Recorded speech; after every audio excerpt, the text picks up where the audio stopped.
ఇక డీటెయిల్స్లోకి వెళ్తే మొట్టమొదటిసారిగా రేవంత్ రెడ్డి సీఎం అయిన తర్వాత శాస్త్రీయబద్ధంగా కులగణన చేశారని, దేశవ్యాప్తంగా బీసీ రిజర్వేషన్లు అమలు చేయాలని కాంగ్రెస్ ఎంపీలు డిమాండ్ చేశారు. నేడు జంతర్ మంతర్ వద్ద జరగనున్న ధర్నాకు రాహుల్ గాంధీ, సీఎం రేవంత్ హాజరవుతారని కాంగ్రెస్ నేతలు తెలిపారు. వీరితో పాటు డీఎంకే, ఎన్సీపీ, ఆర్జేటీ, టీఎంసీ, ఎఫ్పీ పార్టీ నాయకులను ఆహ్వానించినట్లు తెలిపారు. రాహుల్ గాంధీ భారత్ జోడో యాత్ర సందర్భంగా ఎంత జనాభా ఉంటే అంత రిజర్వేషన్లు ఉండాలని చెప్పుకొచ్చారు. అందులో భాగంగా తెలంగాణలో 42% బీసీ రిజర్వేషన్లకు కేబినెట్, అసెంబ్లీలో కూడా ఆమోదించిందని తెలిపారు. కరుణానిధి, ములాయం సింగ్, లాలు యాదవ్ బీసీ రిజర్వేషన్ల పెంపునకు చేసిన పోరాటాన్ని కొనసాగించాలన్నారు. సామాజిక, ఆర్థిక, విద్య, ఉపాధి, రాజకీయ న్యాయం కోసం ఐక్యంగా పోరాడాలని చెప్పారు. న్యాయంగా హక్కుల కోసం సంఘీభావంగా ఉద్యమంలో పాల్గొనాలని తెలిపారు. బీసీ ప్రధాని మోదీ కులగణనపై ఎందుకు మాట్లాడటం లేదని ప్రశ్నించారు.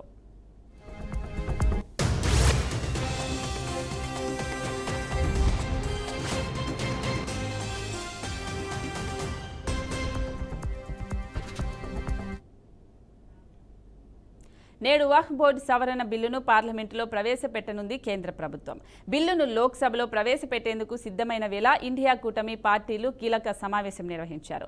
ఈ బిల్లుకు వ్యతిరేకంగా ఓటు వేయాలని ఏకగ్రీవంగా నిర్ణయించినట్లు సమాచారం. ఢిల్లీలో జరిగిన భేటీలో కాంగ్రెస్, శివసేన, సిపిఎం సహా పలువురు విపక్ష పార్టీలకు చెందిన నేతలు సమావేశమై లోక్సభలో అనుసరించాల్సిన వ్యూహంపై చర్చించారు. ఈ బిల్లుపై చర్చలో క్రియాశీలకంగా పాల్గొనాలని, కానీ వ్యతిరేకంగా ఓటు వేయాలని నేతలు నిర్ణయానికి వచ్చినట్లు తెలిసిందే. ఈ భేటీ అనంతరం లోక్సభలో ప్రతిపక్షాల చర్చల్లో పాల్గొంటాయని, కానీ వ్యతిరేకంగా ఓటు వేయనున్నట్లు విపక్ష ఎంపీలు తెలిపారు. మరోవైపు బీజేపీ, కాంగ్రెస్ పార్టీలు తన ఎంపీలకు విప్ జారీ చేశాయి. వచ్చే 3 రోజులు సభ్యులంతా సభకు హాజరు కావాలని సూచించింది. ఇదిలా ఉండగా వక్ఫ్ బిల్లును కేంద్రం లోక్సభలో ప్రవేశపెట్టనున్న వేళ ఢిల్లీ పోలీసులు అప్రమత్తమయ్యారు. అసాంఘిక శక్తుల వల్ల శాంతి భద్రతలకు ముప్పు వాటిల్లకుండా పలు సున్నితమైన ప్రాంతాల్లో భద్రతను కట్టుదిట్టం చేశారు.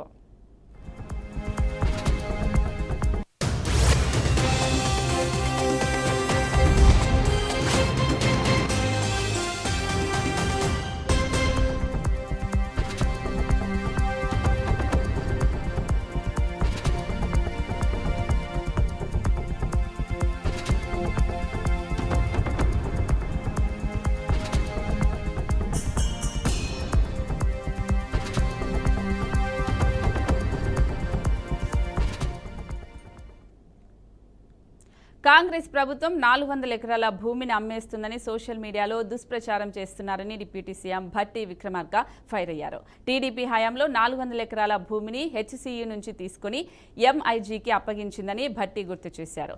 భూముల బదలాయింపునకు సంబంధించి అన్ని రికార్డులున్నాయని, 400 ఎకరాలను ప్రభుత్వానికి అప్పగిస్తున్నట్టు యూనివర్సిటీ అధికారులు సంతకాలు కూడా చేశారని వివరించారు.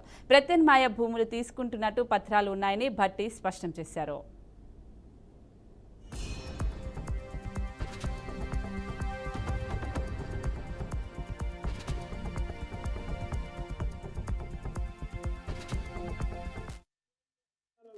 టీఆర్ఎస్ ప్రభుత్వం గట్టిగా కొట్లాడి ఆ భూమిని తెచ్చుకోకపోగా గాలికి వదిలేసింది.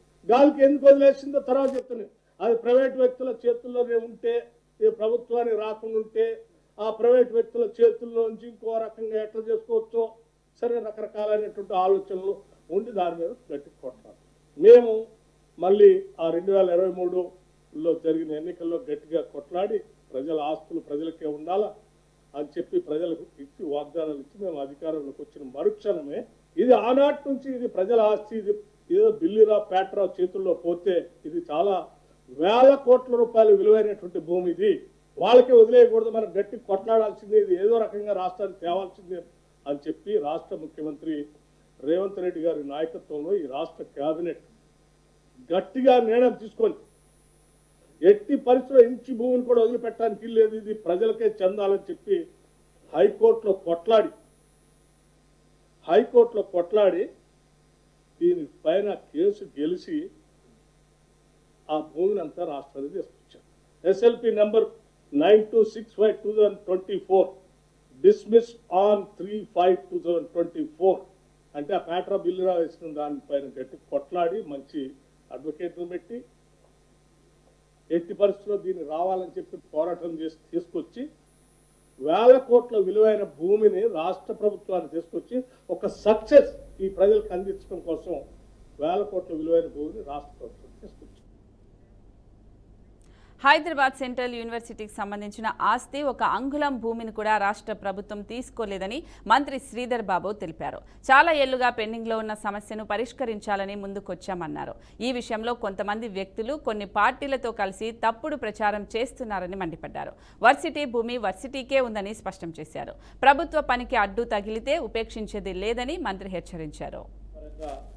చాలా సంవత్సరాలుగా పెండింగ్ ఉన్న సమస్యను పరిష్కారం చేయాలని, యూనివర్సిటీ ల్యాండ్ యూనివర్సిటీకే ఉండాలని వారికి తెలియజేయటం జరిగింది. 2016లో సీనియర్ ఐఏఎస్ ఆఫీసర్తో కూడుకొని ఒక కమిటీని ఏర్పాటు ఆనాడు చేస్తే మరి 1500 పైచిలుకు ఎకరాలు వారికి న్యాయపరంగా ఇచ్చే విధంగా కొన్ని రికమెండేషన్ చేయటం జరిగింది. దాన్ని కూడా దృష్టిలో పెట్టుకొని మీరు మీ ఎగ్జిక్యూటివ్ కౌన్సిల్లో చర్చించి రండి. రెవెన్యూ శాఖకు సంబంధించిన మా మంత్రి గారు, అదేవిధంగా ముఖ్యమంత్రి గారు కూడా వారికి చట్టబద్ధమైన హక్కులు కల్పించే విధంగా ముందుకు తీసుకెళ్తామని కూడా చెప్పడం జరిగింది. గత 2 రోజుల నుంచి కొన్ని మీడియా, అదేవిధంగా ప్రత్యేకించి కొన్ని పార్టీలకు సంబంధించిన సోషల్ మీడియా కొన్ని ప్రత్యేకమైన ప్రస్తావనలో ట్విట్టర్లో అసత్యపు ప్రచారం చేస్తూ ముందుకు సాగుతా ఉన్న వైనం, దాని పరంగా కూడా మేము చెప్తా ఉన్నాం. ఈరోజు అక్కడ రాక్ ఫార్మేషన్స్ కానీ, లేక్కు సంబంధించింది కానీ, ప్రసిద్ధిగాంచిన మష్రూమ్ రాక్కు సంబంధించి కానీ, అదేవిధంగా అక్కడ ఉన్న పికాక్ లేక్, వీటికి సంబంధించి ఈ న్యాచురల్ రాక్ ఫార్మేషన్స్ ఉంటాయో వాటన్నిటిని కూడా కాపాడుకోవడానికి ప్రత్యేక చర్యలు తీసుకుంటూ న్యాచురల్ హ్యాబిటాట్కి అంటే ఫ్లోరాన్ ఫానాకి అక్కడ సంబంధించిన విషయంలో వాటిని కాపాడే ఒక కార్యాచరణ తీసుకొని, అది ప్రభుత్వ భూమిలో ఉన్నప్పటికీ ఆ విద్యార్థులకు సంబంధించిన అనేక సందర్భాల్లో వారు 10 సంవత్సరాల అధికారంలో ఉన్న బీఆర్ఎస్ పార్టీ వల్ల హెచ్సియు భూములు సాధించామన్నారు ఎంపీ ఈటెల రాజేందర్. ఈ భూమి కోసం సుప్రీంకోర్టు వరకు వెళ్లి పోరాడామన్నారు. ఆ భూములు యూనివర్సిటీకే చెందినవని నొక్కి చెప్పారు. ప్రభుత్వ భూములను అమ్మేస్తే అందులోని జీవరాశులు ఎక్కడికి వెళ్తాయని ప్రశ్నించారు. 10 సంవత్సరాలు అధికారంలో ఉన్న టీఆర్ఎస్ పార్టీ ఆనాడు కేసు గెలిచినప్పటికి కూడా, ఆనాడు సుప్రీంకోర్టులో కేసు గెలిచింది కూడా ఇది విశ్వవిద్యాలయానికి సంబంధించిన భూమి, పర్యావరణం దెబ్బతినే ఆస్కారం ఉంది. ఇంతకుముందు మామూలు చెప్పినట్టుగా 700 పైచిలకు స్పీసీస్ అలా జీవనం కొనసాగిస్తూ ఉన్నాయి. అక్కడ మెడిసినల్ ప్లాంట్స్ ఉన్నాయి. ఎకలాజికల్ ఇంబ్యాలెన్స్ అయ్యే ఆస్కారం ఉందని చెప్పి ఆనాడు వాదిస్తే సుప్రీంకోర్టు ఇవాళ విశ్వవిద్యాలయ భూమిని ఎవరికి దారదత్తం చేయొద్దని చెప్పి తీర్పు ఇవ్వడం జరిగింది. ఇవాళ రేవంత్ రెడ్డి సర్కార్ 400 ఎకరాలలో అక్కడున్న జింకలను చంపి, అక్కడున్న నెమళ్ళను చంపి, అక్కడున్న మెడిసినల్ ప్లాంట్స్ కూడా పీకేసి ఇవాళ కాంక్రీట్ జంగల్ లాగా